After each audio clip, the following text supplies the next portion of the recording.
Welcome to the Death Talk podcast. The vision for this podcast is to break the culture of silence surrounding death and dying.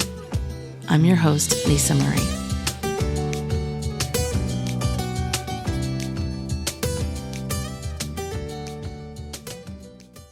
Hello, everybody. Today on the podcast, I am interviewing the creators of the Death Deck. I have LoCicero and Lisa Pahl here today. On the side of the box, it says, "A lively game of surprising conversations." And honestly, that's exactly what it was for me and my friends. I didn't expect us to have like more lengthy, in-depth conversations, but then most of the time we were literally just laughing. And I think we were laughing at how much we didn't even know about each other, these really major, serious things. And it's all because nobody wants to talk about death. You know, who does? Like, oh, this is really good coffee today. Hey, so if you were ever in a coma, what playlist would you want me to play? You know what I mean? Like, when can you when can you ask these questions? You can't.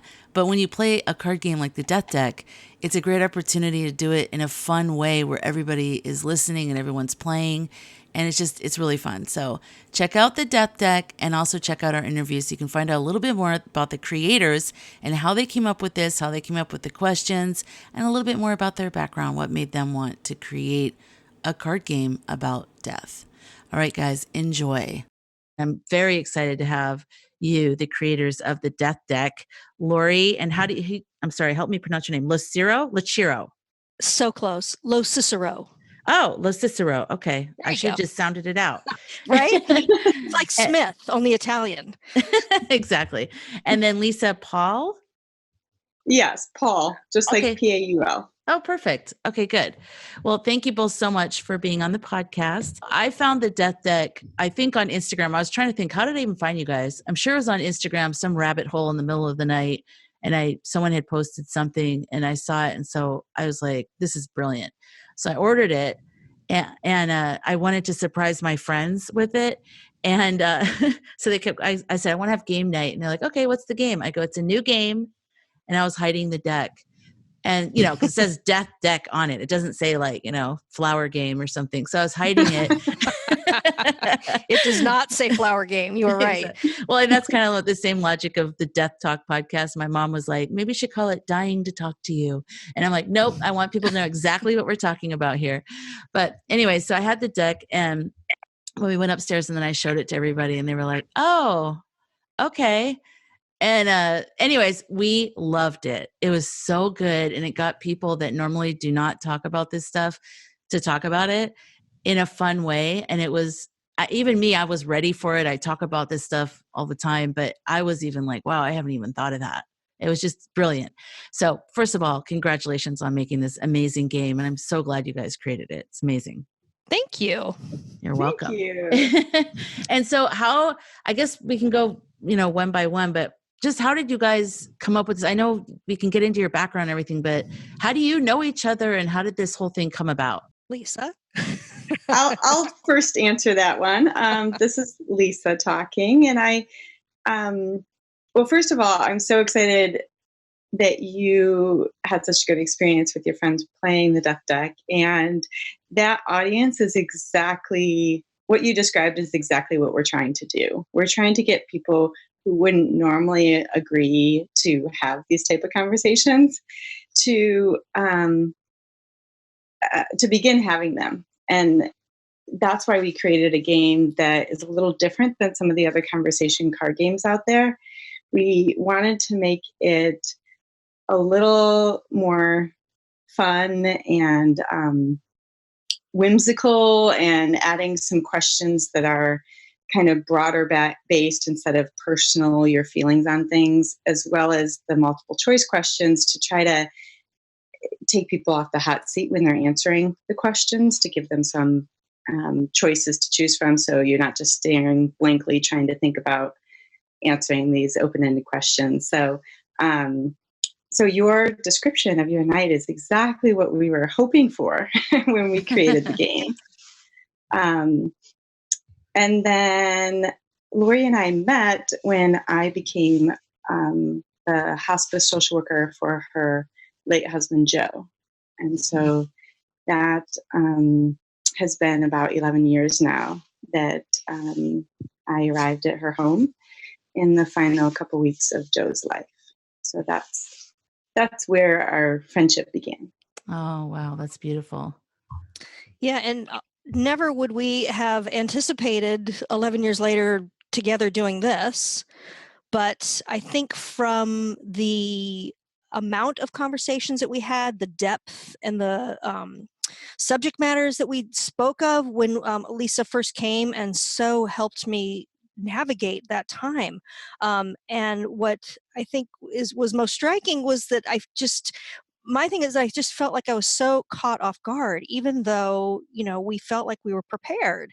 We had the life insurance, we had the wills, we had the advance directive. But when it came down to, the details of dying, we had never had those conversations. So the more Lisa and I talked about that, and the more, frustrated and angry I got for feeling so unprepared, and the more stories I heard her share about, that I'm not alone. There's so many families that, get to that time and it's just these last minute, oh, now we're going to talk about it, and it's so chaotic and it's not the right time to talk about it then. So, from that is really where we, the more we talked, the more we realized, there was a need for a tool, and thus then became a game so that we could help to reach people early so that, Right. they wouldn't be, caught in that moment. So Well, yeah, absolutely. And I think that, it just feels like there's this wave of people that are wanting to, it's almost like I keep picturing, like in construction, breaking down a wall. There was this room in the house that nobody went into unless they had to. And society wise, we're all kind of going, let's crack down that wall and let's just add it to part of the whole overall places that we visit when we're in the house. And I just see every person that's doing this right now as part of that. And your game is such a huge part of that. So I'm so glad you guys created it. And my brother passed away in 2014, and it was unexpected. And right before he died, like a couple months, or I don't know, time is really messed up for me. So especially when it comes to death. But he had gone to a friend's father's funeral, and he just told my mom, I don't want a funeral like this. I would want to be cremated. And I mean, my brother, we didn't even it wasn't like we were even thinking he was going to die.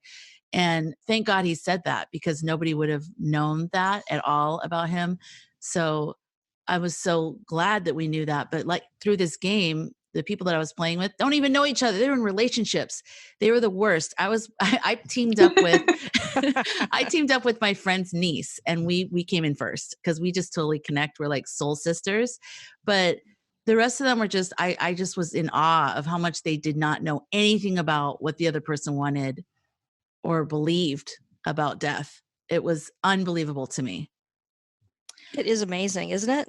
Because Yeah. I've played too with people in at party settings, and I would we'll play with a friend, and I'll be teamed up against these couples that have been married for years, and we'll dominate the game, and it's like, how do you guys not know each other? Like, how do you not know each Exactly. other's answers? Yeah. And that's really why we created the the element of the game where it's all about not only answering for yourself, but it's also you're trying to guess what your partner would answer. So that way it kind of goes back and forth, and you kind of realize, oh, this is what I think, but that's, oh, I didn't realize that's what you thought. So Yeah, it I really probably should helps. say, I'm sorry, I probably should say how you play. So there's two different ways to play. I played the way you just described, where we teamed up in partners of two, and we pull a question from the deck, and I answer what my answer would be, and I also guess what my partner's answer would be, and they do the same for me.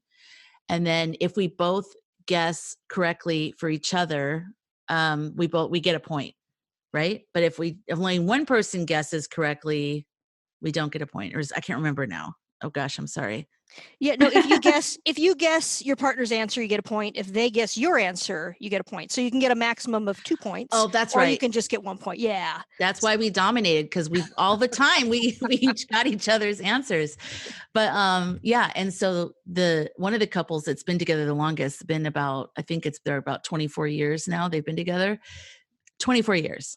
They hardly got any points at all throughout the whole thing.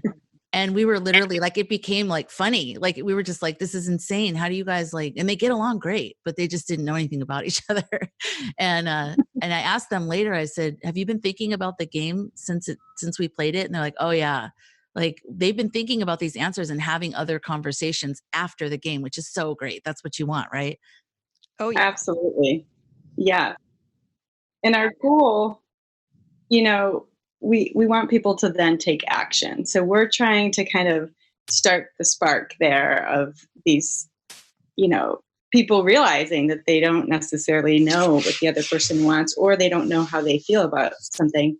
Um, or they have very definitive feelings about some of their wishes that they really need to get in writing. So the next piece is we want people to take some action, and whether that's doing an advanced directive, and maybe your spouse isn't the one that you want to choose to be that. You know, we've had people who have kind of realized after playing the game that, you know, we are so different on this topic. I am not sure that they would go by what I want, and their emotions wouldn't be too involved, and maybe they would go by their own feelings on this topic. So I might choose my cousin instead, who doesn't have the same stake in it. Oh, that's But interesting. Yeah. our, you know, obviously our large goal is to get people talking, um, and then in addition to be doing those important documents like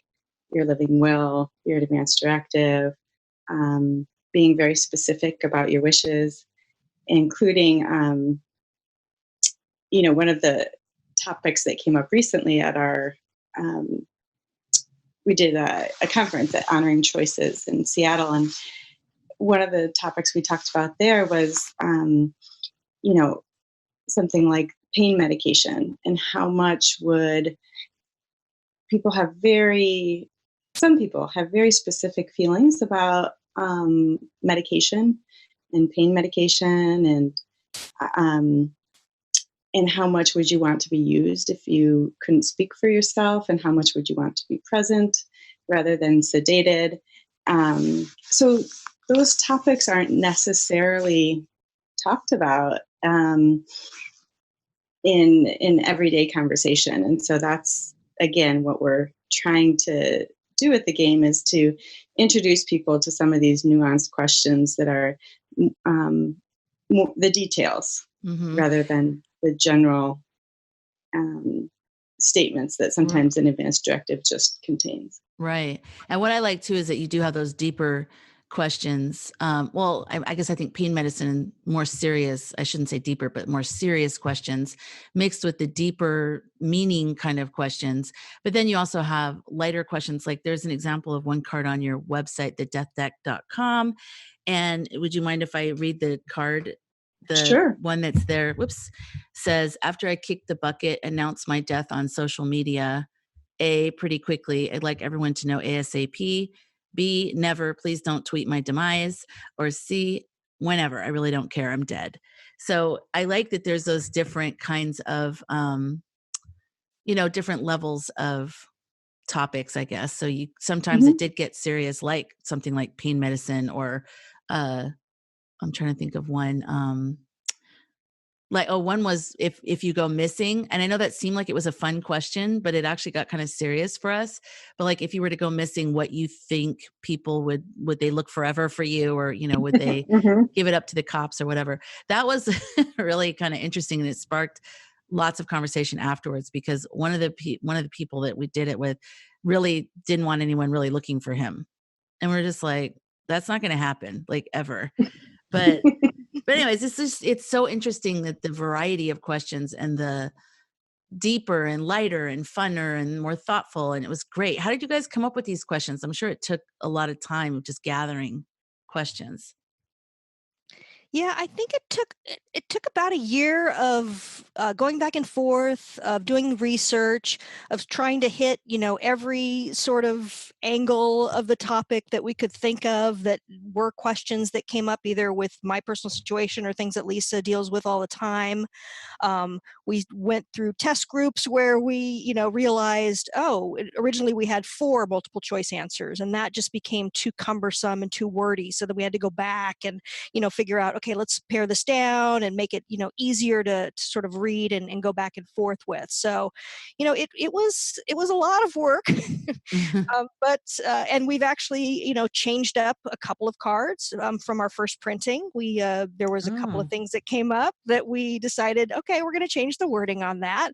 So that happened, but it's God, what an incredible process it's been. And a lot of the questions, came from my personal experience too, of either things that I would have wanted to know or things that, I really felt cheated on. And what we like to say is, this is really the game. We created the game that I so wished I could have played with Joe before he had gotten his diagnosis. The years and years earlier when we, were first having kids and we were, putting together all of our paperwork and our trust and all of that. I mean, that's really the time to sit down and play and, and have these conversations when it's not right in your face. So, right.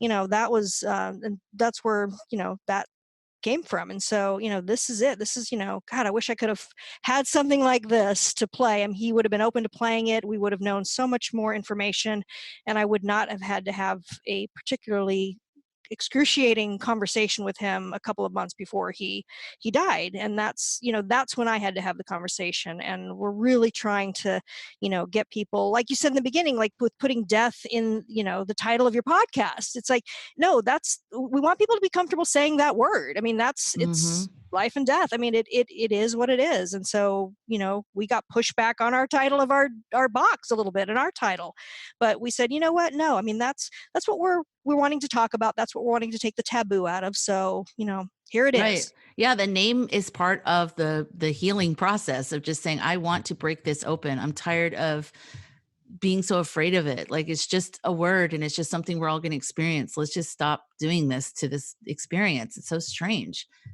And after I lost my person, the very first thing I thought of is I used to have a weekly show on the internet. It was before Facebook Live and all that, but it was similar to that. And I talked about dreams and working full time as you're trying to make your dreams happen, all that stuff. But right after that happened, I'm like, I'm not doing anything at all. I'm not going to do anything. I hate life. I'm pissed off, everything. And then when I started to want to do something, I thought, if I do anything at all, I'm going to do something where I'm going to talk about death, because I was so in touch with the fact that anytime I tried to talk about what happened with my friend was actually killed.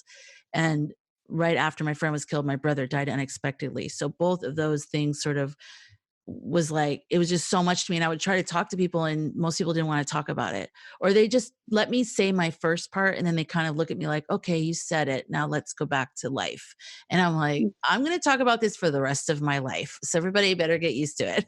Yep. So, yeah. So I was really in touch with the fact that it needed to be death. It needed to be stark. It needed to be strong. And I needed to, go with it in that way. So I think that's probably why I obviously resonated with the death deck too, because I really felt like we're kinship, of like, okay, you get it too. Death deck. Like Lori said, we did get pushback on the name and having a skull, and although we did make him friendly, but but there's an element of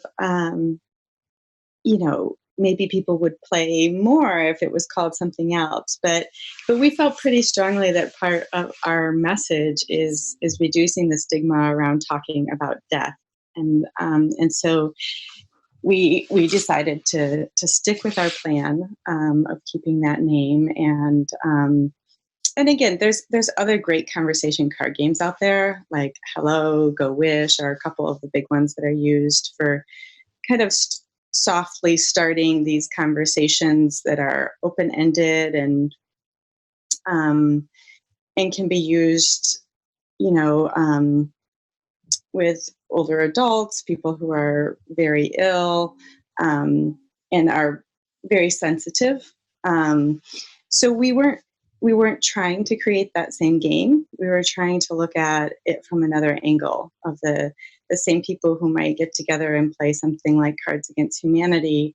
What if instead of that, they played the Death Deck and had some different types of conversation? And one of the things that Lori and I have seen and experienced ourselves is when you talk about this topic, or your beliefs on the afterlife, or if you think that your family member who has died has visited you as a butterfly, or like when you have these conversations with people that your friends, your family, people that you care about, you feel so much closer to them afterwards. There's an element of connection and strengthening those relationships by having these conversations as well, which isn't necessarily our initial primary goal, but it's certainly a wonderful secondary gain that people get out of playing the game is this deepening of connections.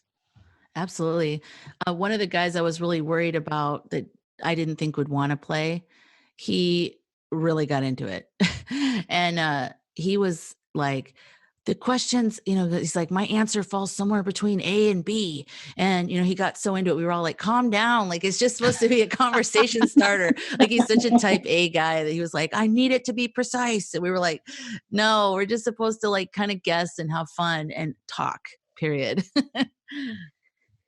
Yeah, and with that, I mean, we love that. I mean, a lot of times when people are playing the game will get thrown out the window, and the scorecards will be pushed aside, and people will start making up their own answer D. And we say, God love you, go for it. It's like, if that's how you want to play and that's how you want to start this conversation, then great. The game element itself is what it is, and some people do, like him, get really competitive, but we love that. We love to hear that, because that in of itself is starting even more conversations and getting even more details and even broader with the topic at hand. So I love that guy. Well, and his name's Kelly. I want to shout him out. Kelly. He's my friend's fiance. And he is so like, we did a plein air painting thing one time, just painting outside. He got all into it and was like, what color do I use for the yellow? He's just like that kind of person. But he wanted me to make sure that I told you guys that you need more choices. And this is what we all ended up telling him. It's not about that. But he's like, but I fall between. And we're like, it's okay. It's okay. So I did my due diligence. I told you guys about Kelly. Yes. And why was Kelly, can I ask you, why was Kelly hesitant on playing in the first place? I don't know if he was hesitant. I think I projected that onto him. I remember when after my brother died and I saw him, I felt like it was very uncomfortable for him to be around me and to listen to me. And I felt like he felt like I was being depressing, and I never really talked about it again around him. And I just felt like if he's not ready to, and I don't know him that well anyways. I mean, I didn't grow up with him. My friends that I grew up with, it's different. Like, I'm going to work that out and be like, hey, you guys, I really need to talk. But with him, I kind of felt like, okay, I respect that, whatever. But that's why I was like, this is interesting. We'll see how he handles this. And he was really into it. I love that. And I say that, and I will jump in and say that because, as you saw with some of the cards, some of them can be triggering. Just a disclaimer there, especially if someone has recently lost someone, or if someone is particularly touchy on a certain area of conversation. And that's why we like to let you know, if you're gathering a group together and you feel like a card may be triggering, you can always pull those cards and do what we do is called stacking the deck and putting the cards on top that you might want to have the conversations with this particular group. So that's a good idea. Yeah. What can you name a couple cards off the top of your head that you think would maybe be a little bit for more of an advanced person or conversation, or that may trigger somebody? Let me think. I remember, I'm trying to think, because my friends lost their dad. He had Alzheimer's for 3 years before he passed. And I'm trying to remember if there was something about like an end of life care when they couldn't make decisions for themselves. I can't remember what the exact question was, but I remember that got us on a whole tangent for a while, which was really good because we clarified a lot of stuff, but it was deeper. Yeah, I mean, the one that comes. Go ahead, Lori. No, you go ahead, Lisa. We had a question that directly asked about suicide that we changed to ask about a celebrity suicide that impacted you. to try to create some distance with that, but still approach the topic of suicide, because that's the other challenge, is that we don't want to avoid topics because they're difficult to talk about, but we also want to be sensitive and not, not flippant, and I think that was our back and forth with creating the game. How do we create a game with humor that isn't dismissive or flippant or insensitive? I definitely want to give you feedback that you guys, in my opinion, you found the right tone and the right blend, because I was worried about that too. And I can laugh about stuff and I love being funny, but definitely if it's too much like that, that's kind of annoying, especially if you're in it and you're in pain or you're needing to make decisions or whatever. But being too serious also is not really my style, because I also can be light about it, and sometimes whatever. So anyways, I just want to let you know that that was one of my concerns. I didn't know for sure, but I just want to tell everybody listening that every single card that we pulled was perfect. It was exactly the right tone for just regular people getting together on a Saturday night and having fun, but also having deeper conversations, which is like exactly what I love to do. Wonderful. We Fantastic. love that. We love your feedback. And again, if people are a little cautious, and they do have that, then like Lori said, we encourage people to stack the deck by either removing cards that they think may be triggering, or just, I don't really like that one. I'm hosting the night. I'm not going to leave that card in the deck, Right. There's 112 questions, and we tried to create a wide enough sample of questions so that people could play it in more of a lighthearted way if they really wanted to avoid going too deep. And then as well, people could kind of pick out the lighthearted ones and focus on the deep conversations. So, but thank you for your feedback, Lisa. Oh yeah. And we didn't get through all the questions. We played like 2 or 3 rounds and we didn't get through all the questions because through all the cards, I should say. Because we would really go into it. And 2 of the people there were brother and sister. And so that really opened up a lot of stuff for them to talk about. They're the ones who had their father who had Alzheimer's, and now they still have their mother, but she's healthy and she's fine. But it was kind of interesting to hear them talking to each other too about what their thoughts were about everything. And there was some things that they didn't know about each other, about what they thought about something. So it was great. It was really neat. That's wonderful. And one of the things, like what you just said about not being able to get through the deck, that was probably the most eye-opening and shocking. Well, maybe not shocking is the right word, but to me, when we started testing it and playing it, we're like, okay, 112 cards, people should be able to play, 2 or 3 rounds and not repeat, and for a couple of hours. And we would get into playing, and an hour and a half would go by, and we barely would get through 10 cards, and it would be like, wait, what? We've got so many cards left. But it was just, and we loved that. It was just, okay, well, this is great, because it's not just this fast game of question answer, you get a point, I get a point, let's move on. It's like, stop, and like 30 minutes would go by and we'd still be on the same card, and people would be sharing their stories and their ideas and back and forth. So that was probably one of the most surprising joys of watching people actually play. And one thing I just remembered, one of my friends, he's an artist and he's really clever, and he created, instead of using a chart, he created little circles that were like 1, 2, 3 or ABC. I can't remember what it is. And then one were in one color and the other was the other color. So one was for him and one was for the other person. So he'd hide all of them and he'd slide it forward, which one, what it was for that person. And then we'd mark it on the scorecard if he got it right. He's the one that got none of them right though. So he's really smart in figuring out systems, but he's, I'm just kidding. David's probably listening to this. He's really great. But no, we all thought it was really cool. We're like, oh, that's a good idea. Cause it's because we would watch each other and kind of see that people were cheating. Cause you can kind of tell how the pen was moving. If it was like an cheating? Wait, no. Yeah, it was getting, I'm telling you, it got weird. I was like, you guys, this is just for communication. Just calm down. I know you had some competitive people at your game night. Yes, they're whenever we play other games together. So for them, this was serious. They're like, no, we're going to nail this. And I'm like, okay, you guys need to go on a retreat and go get to know each other and then come back and we'll play again. But so one of the features that I'm going to have as part of the podcast, because one of the things that really healed me was listening to people's stories and just talking about I call it my death story. I'm going to have people, call in or whatever, and then they send the audio of themselves explaining just a story. So it could be their own experience with an after death communication, like you said, a butterfly, or a near death experience themselves that they had, or sitting with someone as they passed, or anything, and just little stories that are under 10 minutes. So I wanted to maybe give you each a chance to maybe say a story that maybe you may want Lori to talk about your husband, but just if you want to, something that brought you into this world of talking about death, if you want to. I think that would be really great. I set that up weirdly. I'm sorry. I'm still okay. learning how to I don't know how to do all this in the world of death.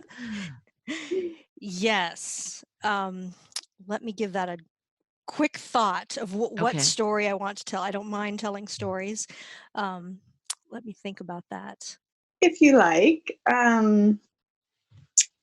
I've worked in hospice and medical social work now for over 10 years. And so a lot of my experience came from my professional career in terms of witnessing hundreds of people as they are dying, and helping families along with that process, as well as in the emergency room dealing with sudden death. So, but I do have some of my own experiences. I have been fortunate enough that my parents are both living. My only brother is both living. So, my I guess the deaths that have impacted me the most have been a close friend um, and my grandmother who just died over Christmas. Oh, I'm sorry. So, and what I can say about that recent death is that it made me realize, which I already knew this, that it reinforced how different it is when you're in the professional role versus a family role. Mm. And my grandmother was recently diagnosed with pancreatic cancer, and she died within a week of the diagnosis because they couldn't figure out what was wrong with her. And so she came home on hospice, and she's in Michigan. So I basically got a call that she was dying, and flew home and was hoping to make it in time. And I did. She died the next morning, and so my mother and my cousin and my grandpa and my aunt and I were all with my grandma that final day and night, um, and it was so interesting because, like I said, I've worked in this field for so long and watched so many people literally as they're dying, and yet it was like my confidence in what I knew was so shook because I was second guessing myself. You know, it, it seemed like it was going to go on forever. It seemed like there was no, that she was uncomfortable, even though there were not signs that she was. We had medicated her well, and as prescribed, and but there were so many things that came up in that time frame that it just reminded me how scary it can feel, even when you have the knowledge, when you want to make sure that you're doing what's right for your loved one, and you want to make sure um, that they're comfortable and they're comforted and they know you're there, and all of these things that we want for our family members. And I think it continued to help me find, it helped me remember that insecurity and lack of confidence and concern about, am I doing the right thing? Especially when we put family members in this role of a caregiver and they don't really know necessarily what to do. And so that experience has continued as I'm working with families. I'm trying to be more repeating myself, asking the nurse to continue to reach out and educating on medications, reminding people to call us if they need any, with any questions, reinforcing that it's normal to be concerned or uncertain. And again, this is related to our hospice patients who are caring for their loved one in their typically home setting, sometimes boarding cares. So, and there's been times, like having a recent loss, continuing to work in a hospice in the ER, it can be difficult as you're grieving, to work in that space, and we all do it. We kind of have to keep working even when we have our own grief. So that's been also, there's been challenges with that, as well as it's helped me, um, I guess, just be a little more um, vulnerable and aware of how that feels for our patients and our families. Right. Well, thank you for sharing that. And I have no doubt that you were a great hospice, uh, was your title with what you do Social with worker. social worker. Okay. I have no Mhm. doubt that you were wonderful before, but I do think that remembering that from that perspective, because it is chaotic, I think, being in it. And but yeah, I'm glad it's helping, it make you a better person instead of making you second guess in the future, because I feel like I'm stuck somewhere. But the point is, I think I'm glad it made you better at what you're doing, even though you're probably really great already. Um, Yeah, I've thank you. experienced, you're welcome. I was like, help me. I've experienced, and also all the dogs started barking because someone came to the door. So I had to mute it, and I was listening to you, but I was trying to shut the dogs up. But I experienced kind of every kind of loss in this, I call them cluster deaths, because it was all in the same period of time. So there was a potential murder, violence, a person that died in a surgery it was successful. They weren't supposed to die.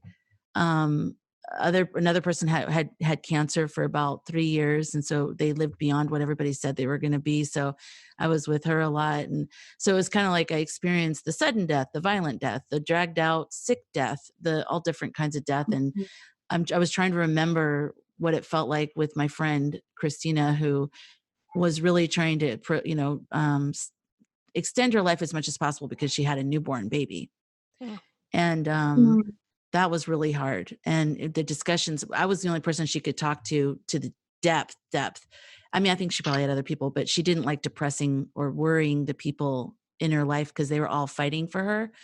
And with me, she felt like she could just be open, and we had an agreement that I would let her talk about death, even though in the back of my mind I wanted to believe that there was a miracle, something could happen, I don't know what. And but I still held space for her to just straight up talk about, okay, when I die, this. And so that was new for me. I'd never done that before, and it was a really good experience for me because it was right after I had lost people. So I also talked to her about that.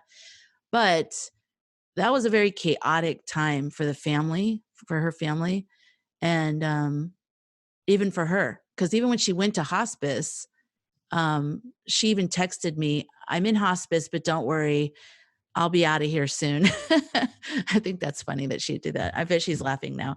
But she said, "I'll be out of here soon. I have so much to tell you. Don't worry. Like, it's not what it seems." And she ended up dying like a day after being there. And I never talked to her. I never got to find out because she went right into I don't know if it was like a coma or something, but she was on a lot of medicine, and then she passed away. But I mean, I just remember the stress of, is she doing the right thing? What medicine and which, they had reached an endpoint of what they could do with chemo and all that stuff. And I don't know. So I have a lot of respect for what you do, Lisa, because I can't even imagine, because everybody's at a heightened emotion. And if they haven't had any kind of conversations really about any of this stuff, and now they're confronting it, that's crazy. That's so stressful. Yeah, I don't know how Lisa does it either. And she did it so well. I'm going to give you a shout out, Lisa, because I mean, so amazing. I mean, such a lifesaver for me to be able to, have someone, because there's a staff of people that come in through hospice. It's, there's a doctor and then there's a nurse. And I think because of Joe's age, he was 44, that, we ended up, yeah. So we had, gosh. yeah. So 2 weeks and 2 days of hospice, pretty much 24/7, like there was somebody here. And so, whether it was, the nurses that would change out, or a chaplain that would come in, or Lisa would come every day, but just so amazing to have that person who, is not breaking down, who is offering sound advice, who is calm, who is loving, who is, there for, so compassionate. So, which makes me so happy that we're partnered today, because I still get that. But, it's just, yeah. And to Lisa and all the hospice workers out there, the entire staff, I mean, they are amazing. It just, I often say, well, we held off hospice for as long as we could, because with Joe, he did not, if we said the word hospice and that was, something that we were talking about, then, that was it. That was the end. And that's not always the case. I think we probably waited too late. It would have been extremely helpful to all of us to have hospice come in earlier, which they can, and we didn't know, and we chose not to know and pushed it away. But, what an incredible resource to have as hospice. Now it's my favorite word. So it's, it's just one of those things that's so misunderstood, and I wish it wasn't. And that's why, a couple of those cards bring up the conversation too, because people who don't know, don't know. And it's something that people should know about, that that it's so incredibly helpful.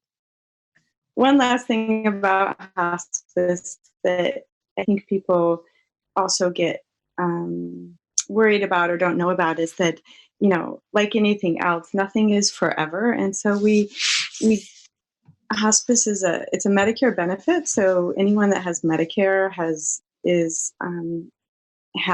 the hospice benefit, and it's 100%. So you don't have that 20% copay. And then most private insurances also have a hospice portion of coverage, and most is 100% or very close to it as well. But somebody can come onto hospice, the patient, the family can make that decision. But if they change their mind, if they decide, I want to go back to the hospital, or I want to try another round of chemo, they just sign off. There's something called a revocation, and they say, okay, I'm going to come off hospice. I'm going to try something else. And then potentially they come back on at a later date or not. I didn't know that. So that's one portion that I feel like that message rarely gets out. But it can help alleviate, because sometimes people, the oncologists will say you are not well enough to continue with treatment. And people will say, well, okay, maybe I can get the support from hospice, which involves a doctor, nurse, chaplain, social worker, bath aides at home, and then I'll see if I get stronger. And if I can get stronger, and, potentially we can look at another treatment. And sometimes that happens. I will say most of the time, if an oncologist feels like you're not well enough for treatment, most of the time people don't get well enough, but sometimes they do. And I think when people are uncertain, knowing that it's not as if you can't come off, or you can't change your decision, it can be helpful to get more people using these services. And now, what's the difference between palliative care and hospice? Palliative care is, so it used to be that palliative care was pretty much the team in the hospital that talks to families about um, what their goals of care are. When someone is really very sick, the physician may refer them to the palliative care team to kind of talk with them, the family, and have these deeper conversations about, do you want to consider a do not resuscitate form? What do you think, is it more important that your loved one makes it back home, or is it more important that they live as long as possible? And so that's what palliative care has been for years and years. In the last 5 years, and very much the last couple of years, there's been a much wider net cast with that. There's a lot of programs that are providing outpatient palliative care. And now people, depending on the availability in your area, I will say, because different parts of the country, different, rural versus metro cities, but there are palliative care outpatient teams, and those services are available for people with a serious illness, and they don't need to have a prognosis time period. It can be someone with cancer, someone with COPD, which is, respiratory, or someone with Alzheimer's. So someone with a serious illness, and it's supportive services that include, it can include a social worker, chaplain, physician, and their focus is on helping manage people's symptoms and helping manage their social and emotional well-being in addition. So, like, let's take somebody with cancer. Let's say it's stage 3, and they've have a lot of pain and nausea along with it. And, the oncologist is focusing on the treatments that are going to help, decrease their cancer. But then, of course, they're also trying to manage their symptoms, but that's not necessarily their expertise all the time. And so the palliative care team expertise is pain management and symptom management for people with serious illness. So Oh, wow. I know that's kind of a long answer, but basically hospice, you have to have a terminal diagnosis and a prognosis of 6 months or less. But palliative care can be anyone with a serious illness is potentially eligible for palliative care. Oh, wow. Thank you so much for answering that. So, Yeah, Lori, I could have made that shorter, but No, sorry. it's good. You're very, you could have, you Lisa. bring it down. She brings our energy. She's like a yoga instructor, but for our minds, bring Right? it down to the present moment. Because I can tell me and Lori are like stallions. We're like, pew, take off across a field. We need that calming, methodically go through each step. That's good. That's true. So, Lori, did you think of any stories you would like to share with us? And if not, that's okay too. Yeah, I thought I would talk a little about my favorite thing, which are signs. Good. Oh, good. Yes. Because I could talk about hospice, It but is that would be a Lori's favorite real thing. downer. Yes, it is my favorite thing. Mostly because it was something that I would have never believed in before my husband died. It was like, yeah, no, it's coincidence, and yeah, no, you're looking out for it, and yeah, I don't know about that. But, his spirit is strong. And, at first I was trying to pass these things off as, yeah, no, that's a coincidence. But things very specifically at very specific times, very detailed, just, things that were so unique to him kept happening. So I just sort of let go and said, you know what, these are signs, and I'm going to believe in them because there's no way to tell any other way. And it's just, they're incredibly comforting to me. And they really did start happening, right after he passed away. when I was thinking of, I have a lot, so I would go way over my 10-minute time frame, but I was thinking of one. Well, people can send in multiple stories. So It's Lori's Sign series, number 12. I love it. So I was remembering a time that I traveled back. It was about a year after he had died, and I traveled back to where he was from. So he grew up, well, in Florida, but we were back where he was for most of his growing up in Georgia. And we had taken a family trip. My dad had offered to come with me to help me with my kids because they were very young. At that time, they were 4 and 7. And so, I asked him if he'd please come along. So he did. And, there were a lot of emotional triggers and things that, well, is that a sign? I don't know. But, I remember in particular, I was really, really missing him. And I needed to get out of the house and take a long, long walk. And this was in August. And as I was walking and, thinking about him and just surrounded by, these memories of his past and whatnot, I rounded the corner and it was trash day. And I remember rounding the corner and looking and seeing this desk, like those old school child desks that have the chair and the desk that's attached. Mm-hmm. And I went, oh my gosh, that is something that, we had been talking about when my son was first born. Like, he loved those old school desks and he so wanted to get one for his room. And I'm like, he's too young for the old school desk, Joe. He's too young. And I remember that sort of being a big conversation of like how much he wanted to have one of those in my son's room. And we never had gotten it. But here I am, thinking about him. And all of a sudden I turn around and there's that desk. And I'm like, oh my God.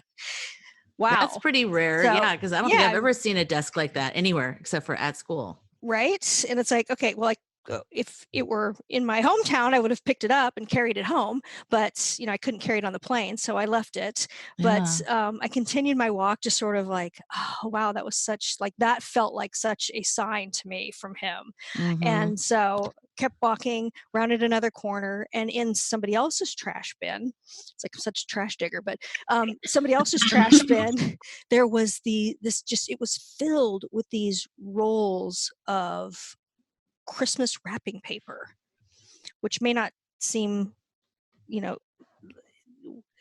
well, for me though, okay, I lost my train of thought with this thing and I'm hearing my feedback. So I rounded the corner and saw this. And I mean, that is something that Joe would have gathered every single roll of that. He loved Christmas. He loved Christmas paper. He loved using it for art, supplies and mixed media things. And to see, the desk followed by this entire bin filled in August, like who's throwing away Christmas paper in August in their trash bin? But to just see that, it's like, oh my gosh, it was just so amazing. And then to top it off, once I got through all of that and I got home, we traveled, we got home. In the morning, and again, I told you my dad had traveled with us, so he had spent the night. And in the morning, there was the fire alarm started, doing the smoke alarm did the beeps, where you think the battery is going to go out, but Right. It just did 3 beeps and then it stopped and it didn't do it again. And I thought, well, that was kind of weird because I had things with, a little bit of the light flicker. Okay. And it had where, the dishwasher turned on by itself automatically without anyone touching it. It's like, okay, I don't know. Those are the things I felt like, oh, that could be a coincidence. I don't know. But so I heard those beeps and then I was making coffee and my dad came in the kitchen and he's like, this really weird thing happened earlier this morning. And I'm like, okay. And he's like, I spent the night in your son's room and this balloon was kind of hovering near my head when I woke up. Well, he was referring to this birthday balloon that my son had gotten that had been, this Mylar balloon that had been squished in the corner. It did not had moved in months, and it had somehow, without air conditioner or fans on, had sort of taken to light and started hovering near my dad's head. And he's like, okay. So he also is big on signs. So he of course is going to read into it. And so he's like, it just felt like Joe was there thanking me. Like for somehow, some way, it felt like with that balloon moving near me. And I'm like, oh, that's so nice and so wonderful. And as he's telling me the story, and I'm looking at him, we're in the kitchen. He's telling me the story of the balloon in the room.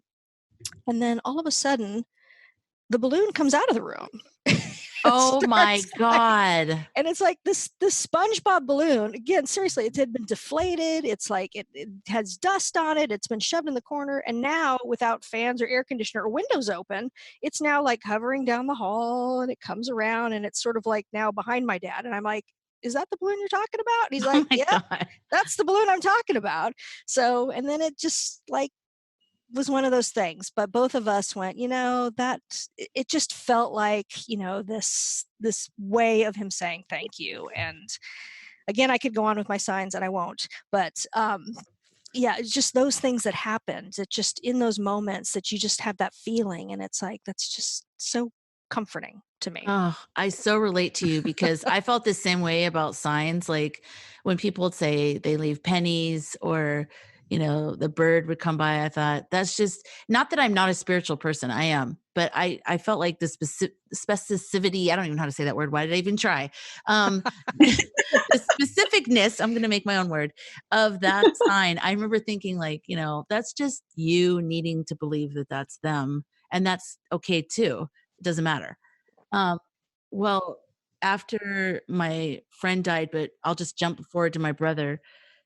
There were so many signs like that. He leaves us pennies, definitely. It's insane. So I love that you shared that because it has opened my eyes. I see that completely differently now. And I think also it's a combination of there's certain things that happen that can't be explained. And there's a feeling you get that's the part that people don't know about until you're in it. But there is a feeling you get, you feel them, you feel that they're connected to it. And it's not you just conjuring it up and thinking, oh, I think this is from my brother, or I think this is from my husband, Joe. You're actually feeling their presence almost, And so that's what I think the other layer of it all that makes it so magical in a way. Yes, that feeling. I agree so much. And every time something like that happens, to me, it's like, you're on the right path, keep doing what you're doing. You're on the right path, and Yeah. I'm here with you.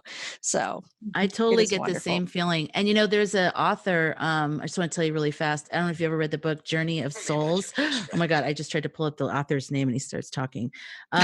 Michael Newton. It's called Journey of Souls, and he's a psychiatrist, I think, or psychologist, and he regresses people instead of past lives. He takes them to right when they died in some lifetime. He just has them go back to some lifetime, right when you died. What's the first thing that's happening? And it's so fascinating because, and then he's reading the transcriptions from these hypnosis sessions. And one of them, like one guy standing out in my mind right now, but he said right when he died, he was trying to comfort his wife, but he was having trouble because the grief was really thick around her. And he didn't know how to use like his spirit body yet. And so he was trying to touch her, but she couldn't feel him. He was trying to leave certain signs places, but he wasn't able to like move things yet. And so he had to go through a training to actually learn how to make it so that little things would show up for her. And it was, I love that. I love that kind of stuff. Cause I mean, we always just think like, oh, they're over there and they can do everything, but maybe they can't. Maybe that's why sometimes there's a little struggle. And sometimes the signs are odd because that's the only thing that they can really do at that time. And also I remember when my brother died, I was at my mom's place and it was shortly after he died and I was talking to him in my head and I said, Michael, can't you guys do something with electricity or something? Can't you just show me a sign? And I felt him saying, I'm not going to do that because it's just going to scare you. And I was like, it's not going to scare me. It's you. I'm totally fine with that. Just make a light flicker or something. Be gentle about it, And then I was just sitting there and I forgot about it. I think I was doing taxes or something and I had it all spread out, the receipts spread out on the ground. And one of the televisions in the other room turned on, and it was the room he stayed in. He had to move back with her because it's a long story, but he moved back there and it was the room he stayed in. The TV looked like a huge old refrigerator. It was some disgusting old, huge TV that I didn't even know how to turn on. I didn't even know it did turn on. I didn't even know it was a TV at first because it sounded like my brother's voice booming out of that room. And I was so terrified. I called my mom and I go, get home right now. So she skids home and everything. And we walk in there all scared, you know, when we found out it was something on Good Morning America. The guy being interviewed sounded like my brother. And the TV, my mom's like, we don't even know how to turn on that TV. I can't even believe it came on. And then I felt my brother going, I told you this was going to happen. And, you know, I thought that was pretty funny, but so sometimes they just can't do the things that we want them to do, but they do, in my opinion, my beliefs is that they're doing what they can do to let us know that they're there. It's such a fascinating topic. Pardon me? I mean, it's such a fascinating topic, you know, Yeah. the science topic. That's, I would say at almost every event that we've done or every game we've played, there's been, maybe it's because Lori's there, but there's some conversation. That's right. That's your job. And it's just so fascinating to think through because, you know, like what you just brought up, Lisa, in terms of maybe they can't do everything. I had never really considered you know, maybe there's levels of what people can do. And I mean, yeah, there's a lot to ponder there. Yeah, they have to work really hard at, I mean, according to these regressions, but they have to work really hard at being able to manipulate something physically, especially metal. But I think there's something about pennies that are easier to, maybe because it's copper or something, you know, the element. I don't know. It is interesting to just even think about all that kind of stuff to me. But there is another book that I really like, and you guys have probably read this one, but it's let's see. It's called Messages, Signs, Visits, and Premonitions from Loved Ones Lost on 9/11. Have you guys read? Oh, no. You're going to love it. Lori, this has got your name written all over it. All right. It's by Bonnie McEaney. I'll put the link. I'll send you guys a link, but I'll put the link in the show notes for today's show. But her husband worked in a finance company, I think. And so everyone in the office basically died that day. And there were a lot. And so when all the people would get together for the different funerals that worked in the same building and same business or whatever, they started comparing notes and realizing that there were weird things that happened before, during, and then after with these weird just signs or things that, like, one woman, her husband just looked at her and said, you know, or he was watching like something about these young soldiers jumping out of planes. And he said, God, I can imagine how afraid they must have been. And she thought, yeah, I guess so. She's like busy making dinner or something. And then he looked at her and he goes, whenever it's my time, I'm ready to go. And just out of the blue, like, where are you come? Like, she said, okay, great. You know, why are you bringing that up? But, you know, maybe in some weird way, in some weird part of his soul or his mind, I don't know, you know, what was that? So she just puts all those stories together and puts it in the book. And that really helped me when I was going through the worst of it. So yeah, it's a great, great book. I'm actually trying to interview her for the podcast because it touched me so much. But yeah, so I believe in signs. I really do. I do. Yay. So you're not crazy. No. Yeah. Okay, well, good. Well, thank you. And then if somebody wants to get their very own death deck, which everybody should have one, what's the best place for them to get it from? Your website? Yes, thedeathdeck.com. We are also available on Amazon. And check us out on all the social media channels at The Death Deck. That's great. You got that on all see, that's good for having a unique, straightforward name like that, because then you got it. Oddly enough, the Death Talk podcast, I got it everywhere except for Gmail. That one's taken for some weird reason. Oh. Well, thank you both so much for talking with us today. And I really appreciate you creating this. And I have an idea for a follow-up version. I don't know. It's not fully formed, but putting you know how Ellen plays the game where they put the card on like a hat type of thing, and then people give them clues based on what's on the on the card. Have you guys seen that? Mm-hmm.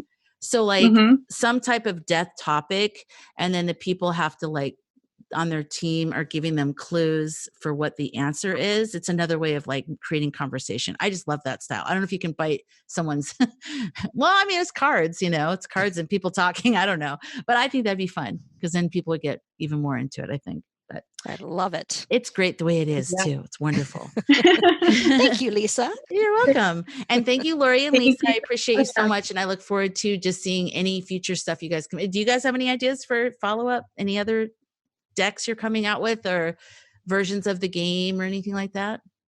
We might. Okay, good. I just think there's a whole world there that you guys can just take off from. It's just great. And you guys have the right tone. I think you balance each other out. So that's good.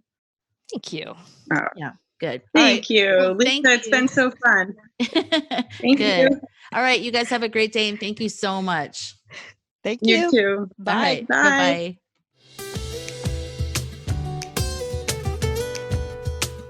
If you would like to share your death story, you can send your death story as a written email, or you can send an audio file of yourself explaining your death story to deathtalkcafe@gmail.com.